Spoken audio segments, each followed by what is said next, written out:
അതുകൊണ്ട് ഞാൻ അവിടെ ആപ്പെന്നൊരു വാക്ക് പറഞ്ഞു കഴിഞ്ഞാൽ എന്തിന്, ഞാൻ ആ റൂമിൽ മോഡായിട്ടിരുന്ന ആളാണ്. ഞാൻ ആപ്പിനെ പറ്റി വാക്ക് പറഞ്ഞു കഴിഞ്ഞാൽ അവിടെ എന്ത് ചെയ്യും, അബൂബക്കർ മോഡായിട്ട് എന്നെ പിടിച്ച് താഴെയാക്കും. ഞാൻ ഫ്രീ ഇലക്ട്രിസിറ്റി എന്ന് വാചകമാണ് തുടങ്ങിയത്. കേരളത്തിൽ എന്തുകൊണ്ട് വൈദ്യുതി ഈ പറഞ്ഞ മഴയിൽ നിന്ന് വെള്ളത്തിൽ നിന്നാണ് വൈദ്യുതി എടുക്കുന്നത്. ഈ വൈദ്യുതി ഇവർക്ക് ഫ്രീ ആയി കൊടുക്കാൻ പറ്റുന്നില്ല. ഓക്കെ, ഡൽഹിയിലാണെങ്കിൽ വൈദ്യുതി വാങ്ങിച്ചാണ് കൊടുക്കുന്നത്. അവർ 200 യൂണിറ്റ് വൈദ്യുതി ഫ്രീ ആയി കൊടുക്കും. അബൂബക്കർ എന്ത് ചെയ്യും, അത് ഇവിടെ കേന്ദ്രം മറ്റത് അമേരിക്കയിൽ നിന്ന് കണ്ടിട്ടില്ലേ, മറ്റത് കണ്ടിട്ടില്ലേ, റഷ്യ കണ്ടിട്ടില്ലേ, ചൈന എങ്ങനെയാണ് പ്രോഗ്രസ് ആയത് നിങ്ങൾ കണ്ടിട്ടില്ല, കമ്മ്യൂണിസം എന്ന് പറയുന്നത് തഴപ്പം പറ്റതാണ്, മറിച്ചാണ്, ആനയാണ്, പൂണിയാണ്, കുണിയാണ്.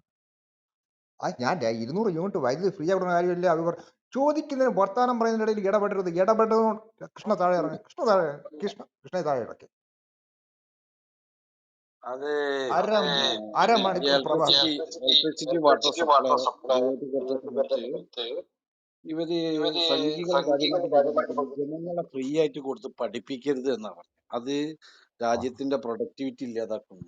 പക്ഷെ അത് ആ വർത്തമാനം പ്രസക്തായിരുന്നു. കാരണം എപ്പോഴും അറിയാം, ജനങ്ങളുടെ അടിസ്ഥാന ആവശ്യങ്ങൾ നിറവേറ്റപ്പെടുകയും അവർക്ക് ഒരു സമ്പാദ്യം, വരുമാനം, അവർ സ്വയം കാലിൽ നിൽക്കാനുള്ളതൊക്കെ ഒരു ഓൾമോസ്റ്റ് അഷോർഡ് ആയി ഒരു ഘട്ടത്തിലാണെങ്കിൽ ഇവർ ഈ പറഞ്ഞത് കറക്റ്റ് ആയിരുന്നു. പക്ഷെ ജനങ്ങള് നിത്യവൃത്തിക്ക് വേണ്ടിയും ഒരു നേരത്തെ അന്നത്തിന് വേണ്ടിയും നെട്ടോട്ടം ഓടുന്ന നാട്ടില് അവരെ സംബന്ധിച്ച് ഇലക്ട്രിസിറ്റി വാട്ടർ എന്ന് പറയുന്നത് ഭയങ്കരമായി. ഇപ്പൊ കേരളത്തിലെ KSEB എങ്ങനെയാണ് കേരളത്തിലെ കുടുംബജീവിതങ്ങളെ താറുമാറാക്കുന്നതെന്ന് നമ്മള് ഒന്ന് പഠിക്കേണ്ട വിഷയം.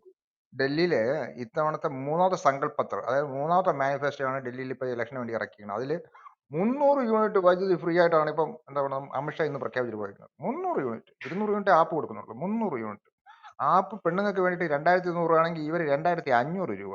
അപ്പൊ ഡൽഹിയിൽ മാത്രമേ ഉള്ളൂ, വേറെ സംസ്ഥാനങ്ങൾ BJPക്ക് സാധ്യതയുള്ള മറ്റു സംസ്ഥാനങ്ങളിലില്ലേ പരിപാടി? അടിപൊളി, അടിപൊളിയാടാ. ഡൽഹി ജനതയ്ക്ക് മാത്രം. അപ്പൊ ആരെങ്കിലും കാണിച്ചു കൊടുക്കണം. ഇവർക്ക് അറിയാഞ്ഞിട്ടാണ് കൃഷ്ണ, ഇവർക്ക് ഇങ്ങനൊക്കെ ചെയ്യണം എന്നുള്ളത് ഇവർക്ക് അറിയാഞ്ഞിട്ട്. അപ്പൊ ആരെങ്കിലും ഒന്ന് കാണിച്ചു കൊടുത്താൽ മതി.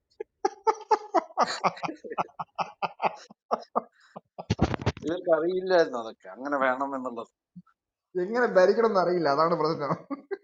അല്ല, ജനങ്ങളുടെ വെൽഫെയർ എങ്ങനെയാണ് പിന്നെ അഷ്യൂർ ചെയ്യുക എന്നുള്ളതിനെ കുറിച്ച് അവർക്ക് ഒന്നാമതായിട്ട് ചിന്തിക്കാൻ സമയം കിട്ടിയില്ല. കാരണം